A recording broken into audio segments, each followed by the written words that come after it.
வணக்கம் நண்பர்களே. இன்று நம் வீடியோவில் தமிழர்களுக்கே சிறப்பு வாய்ந்த புனிதமான ஒரு மாதத்தை பற்றி பேசப் போகிறோம். புரட்டாசி மாதம். தமிழ் காலண்டர் படி செப்டம்பர் முதல் அக்டோபர் வரை வரும் இந்த மாதம் விஷ்ணு பெருமானுக்கு மிக புனிதமானதாக கருதப்படுகிறது. இந்த காலத்தில் சூரியன் கன்னி ராசியில் இருப்பதால் ஆன்மீக சக்தி அதிகரிக்கும், மனமும் உடலும் சுத்தமடையும் சிறந்த காலம் என பழமையான நம்பிக்கைகள் கூறுகின்றன. இதனால்தான் பெருமாளுக்கு அன்பும் பக்தியும் காட்டுவதற்காக பலர் சைவ உணவையே தேர்ந்து விரதம் மேற்கொள்கிறார்கள். இந்த மாதத்தில் அசைவம் சாப்பிடக்கூடாது என்ற வழக்கம் வெறும் மரபல்ல, உடல் நலம், சுற்றுச்சூழல், ஆன்மீகம் ஆகிய மூன்றிற்கும் இடையிலான அழகான தொடர்பாகும். அப்படியானால் இதற்கு பின்னால் இருக்கும் விஞ்ஞானம் மற்றும் பாரம்பரிய காரணங்கள் என்ன என்பதை இந்த வீடியோவில் பார்ப்போம். புரட்டாசி மாதம் வந்தாலே பலர் அசைவம் தவிர்த்து சைவமாக இருப்பது பழமையான பாரம்பரியம். இந்த மாதம் ஸ்ரீ மகாவிஷ்ணுவுக்கு புனிதமானது என்பதால் பெருமாள் அருளை பெற சுத்தமாக விரதம் இருப்பது வழக்கம். மழைக்காலம் தொடங்கும் இந்த நேரத்தில் மாமிசம் விரைவில் கெட்டு செரிமானத்துக்கு கடினமாகும்.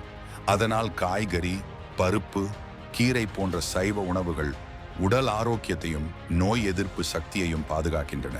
மேலும் ஒரு மாதம் அசைவம் தவிர்ப்பது மனதை அமைதியாக்கி சுய கட்டுப்பாட்டை வளர்க்கும் ஒரு ஆன்மீக பயிற்சியாகும்.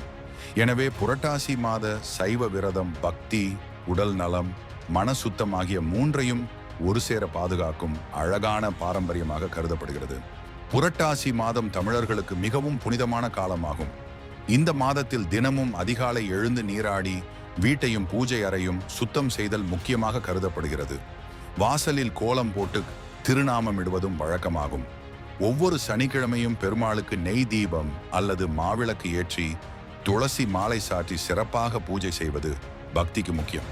முழு மாதமும் அசைவம், முட்டை, மதுபானம் போன்றவற்றை தவிர்த்து சைவ விரதம் பின்பற்றுவது உடலுக்கும் மனதுக்கும் நல்லது. தினமும் விஷ்ணு நாமம் ஜபித்து குறைந்தது 10 முதல் 15 நிமிடம் தியானம் செய்வதும் ஆன்மீக வளர்ச்சிக்கு உதவுகிறது.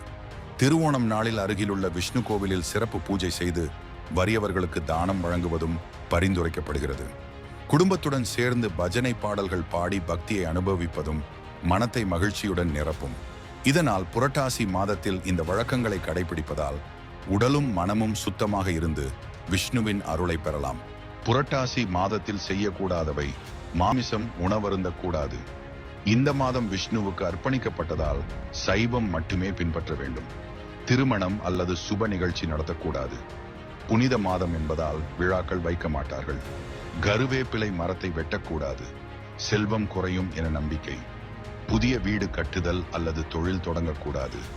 ஆன்மீகத்துக்கு முக்கியத்துவம் தரப்படும் மாதம். முடி, மீசை, தாடி திருத்தக்கூடாது. தவம், சுத்தம் காக்கப்படும். அலங்காரம், நகை வாங்குதல் தவிர்க்க வேண்டும். விரத மாதம் என்பதால் எளிமையாக இருக்க வேண்டும். சோம்பேறித்தனமாக இருக்கக்கூடாது. இந்த மாதம் பிரார்த்தனைக்கும் தவத்திற்கும் உகந்தது. நண்பர்களே, நாம இந்த வீடியோவில் புரட்டாசி மாதத்தின் சிறப்புகளை விரிவாக பார்த்தோம். புரட்டாசி மாதம் பெருமாளுக்கு அர்ப்பணிக்கப்பட்டது. இந்த மாதத்தில் துளசி பூஜை, நெய் தீபம், திருப்பதி வழிபாடு, அதிகாலை நீராடுதல் போன்ற பணிகள் செய்தால் நம் மனமும் வாழ்வும் சுத்தமாகி ஆன்மீக வளர்ச்சி, நன்மை, சந்தோஷம் அனைத்தும் அதிகரிக்கும். புரட்டாசி மாதம் நம் வாழ்வில் நல்ல பழக்கங்களை வளர்க்கும் சிறந்த நேரம். தினமும் சிறிய பக்தி செயல்கள் செய்தாலும் அவை நம் மனசாட்சி, உறவுகள், வாழ்வில் பெரிய மாற்றங்களை கொண்டு வரும். பக்தியுடன் செய்த ஒவ்வொரு செயலும் நம் வாழ்வை அமைதியாகவும் சந்தோஷமாகவும் மாற்றும். அதனால் இந்த புரட்டாசி மாதத்தை முழு மனப்பூர்வமான பக்தியுடன் அனுபவித்து உங்கள் வாழ்வில் நேர்மையும் சாந்தியும் நிலைத்திருக்கட்டும். நண்பர்களே, இந்த வீடியோ உங்களுக்கு பிடித்திருந்தால் லைக், கமெண்ட், சப்ஸ்கிரைப் செய்ய மறக்காதீர்கள். அடுத்த வீடியோவில் நம்மை சந்திப்போம். நன்றி.